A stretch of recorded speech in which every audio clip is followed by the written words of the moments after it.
Basic aspects terminology history and progress of pharmacovigilance. Expectations रखते हैं pharmacovigilance से कि ड्रग सेफ्टी सर्विलेंस करेगा, एडीआर की मॉनिटरिंग करेगा और एडीआर को रोकेगा, और यही इसकी डेफिनेशन है। मेडिसिन या वैक्सीन रिलेटेड जितनी भी प्रॉब्लम है उसका विजिलेंस फार्माकोविजिलेंस डिपार्टमेंट करता है। टर्मिनोलॉजी फार्माकोविजिलेंस में कुछ टर्म्स यूज होती हैं, मतलब कि जैसे एडीआर, एडवर्स ड्रग रिएक्शन, एई, एडवर्स इवेंट्स, सीरियस एडीआर, विजीमैड, विजीमाइन, विजीसर्च, विजीफ्लो, सैमफ्लो, पेनीफ्लो, विजीफ्लो। तो विजीमैड क्या होता है? फास्ट कम्युनिकेशन करता है फार्मास्यूटिकल इंडस्ट्री और रेगुलेटरी अथॉरिटीज़ के बीच में। विजीमाइन क्या है? विजीमाइन और विजीसर्च मिलकर के काम करते हैं। और विजीफ्लो क्या है? एक वेब सिस्टम है जो एडीआर की रिपोर्ट्स को तैयार करता है। वेब पेज एक सीएसआर डेटाबेस होता है। और सैमफ्लो भी एक सिस्टम होता है जो कि कोहोर्ट सिस्टम में डेटा को तैयार करता है। अब है हिस्ट्री। तो हिस्ट्री में सबसे पहले क्लोरोफॉर्म डाइस्टर यानी कि क्लोरोफॉर्म में 1848 में इंग्लैंड में 1 डेथ हुई थी एक लड़की की। सल्फोनिलमाइड में 1937 में यूएसए में 107 डेथ हुई थी। और थैलिडोमाइड से 1961 में यूरोप में 10,700 डेथ हुई थी। हिस्ट्री में क्या है कि 1996 में global standard level clinical trial हुआ इंडिया के अंदर। 1997 में इंडिया WHO एडीआर मॉनिटरिंग से अटैच हुआ। 1998 में फार्माकोविजिलेंस इंडिया के अंदर शुरुआत हुई उसकी। और 2002 में फार्माकोविजिलेंस इस्टेब्लिश हुआ इंडिया के अंदर। और 2010 में फार्माकोविजिलेंस प्रोग्राम हुआ इंडिया के अंदर। सिग्निफिकेंस ऑफ सेफ्टी मॉनिटरिंग यानी कि ड्रग की मॉनिटरिंग के लिए, तो पहले होता है स्टेक होल्डर। स्टेक होल्डर कौन होता है? जो क्लिनिकली स्पॉन्सर करता है, पैसे देता है। सब्जेक्ट कौन होता है? वो पेशेंट्स जो कि पार्टिसिपेट किया है क्लिनिकल ट्रायल करवाने के लिए अपने ऊपर। इन्वेस्टिगेटर कौन होता है? जो कि केयर प्रोवाइड कराता है सब्जेक्ट को, ह्यूमन पार्टिसिपेंट्स को। और आईआरबी का मतलब होता है इन्वेस्टिगेशनल रिव्यू बोर्ड, जो कि गाइडलाइंस प्रोवाइड कराता है। और डीएमसी का मतलब होता है डेटा मॉनिटरिंग सेंटर और रेगुलेटरी अथॉरिटी, जो कि डिटेक्ट करती है और जिसे हम एंड एप्लीकेशन को सबमिट करते हैं, वो फिर उसको अप्रूवल देती है। Drug monitoring programme of ADR यानी कि एडवर्स ड्रग रिएक्शन के लिए प्रेस्क्रिप्शन का मिसयूज करने से रोकना और उसको मेंटेन करके रखना, इसको हम प्रेस्क्रिप्शनल ड्रग मॉनिटरिंग प्रोग्राम भी बोल सकते हैं।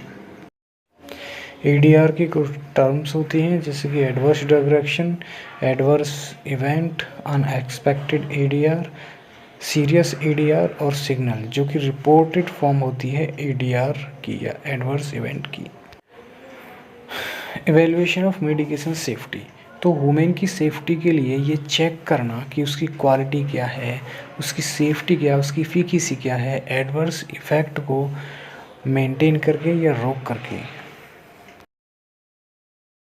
स्टैटिस्टिकल इवैल्यूएशन में कुछ टर्म्स हैं जैसे ADR monitoring centre, PVPI pharmacovigilance programme in India, VigiFlow. मैंने बताया पहले एक वेब सिस्टम होता है जो कि एडीआर की रिपोर्ट को तैयार करता है। Industrial consultancy, sponsors and research.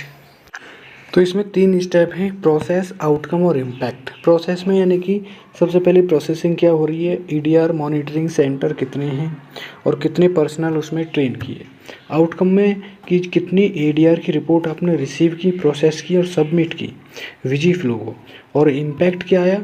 Impact यानी कि सिग्नल, यानी कि जो रिजल्ट आया वो कितना आया और कितने कन्फर्म हुआ, कितना पास हुआ। Pharmacovigilance in India, PVPI. NPVS की फुल फॉर्म होती है एनपीवीसीएस की, नेशनल फार्माकोविजिलेंस सेंटर्स। तो फार्माकोविजिलेंस इंडिया में किस तरह से इस्टेब्लिश है? तो फार्माकोविजिलेंस 3 पार्ट में इस्टेब्लिश है यहाँ पर। एडमिनिस्ट्रेशन बॉडी जिसमें एडवाइजरी कमेटी वगैरह होती हैं, नेशनल फार्माकोविजिलेंस में जोनल और रीजनल होते हैं, और एडीआर मॉनिटरिंग सेंटर में मेडिकल कॉलेज या हॉस्पिटल्स होते हैं। तो एडमिनिस्ट्रेशन यानी कि एडवर्स कमेटी क्या करती है कि सुपरविज़न करती है सीडीएससीओ की। नेशनल फार्माकोविजिलेंस का काम होता है, जो रीजनल और जोनल होते हैं वो एडीआर की रिपोर्ट्स को कलेक्ट करते हैं। और एडीआर मॉनिटरिंग सेंटर्स में क्या होता है कि मॉनिटर करते हैं रिस्क और बेनिफिट को। Establishing the pharmacovigilance in hospital, यानी कि हॉस्पिटल में फार्माकोविजिलेंस को इस्टेब्लिश क्यों करते हैं कि एडीआर की रिपोर्ट को डिटेक्ट करने के लिए, कि पेशेंट में एडीआर होगा तो हम उसको डिटेक्ट कर लेंगे।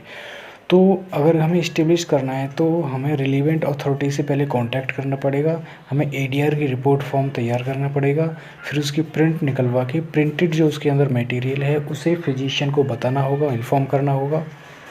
फिर उसके बाद में सेंटर खुलेगा, देन उसके बाद में हमें स्टाफ क्रिएट करना पड़ेगा। स्टाफ का बेसिक क्वालिफिकेशन एमबीबीएस, फार्मडी और बीडीएस होनी चाहिए। Industry and national pharmacovigilance system in India, the program aims to monitor ADR and ensure the safety of medicines like medical college like zonal और सब zonal, medical institute like ICMR hospital में develop होता है, लेकिन CDSC से इसको support नहीं मिलती है। फार्माकोविजिलेंस की रोल एंड रेस्पॉन्सिबिलिटीज़ हैं एडीआर की रिपोर्ट को कलेक्ट करना, रिपोर्ट करना, शेयरिंग करना।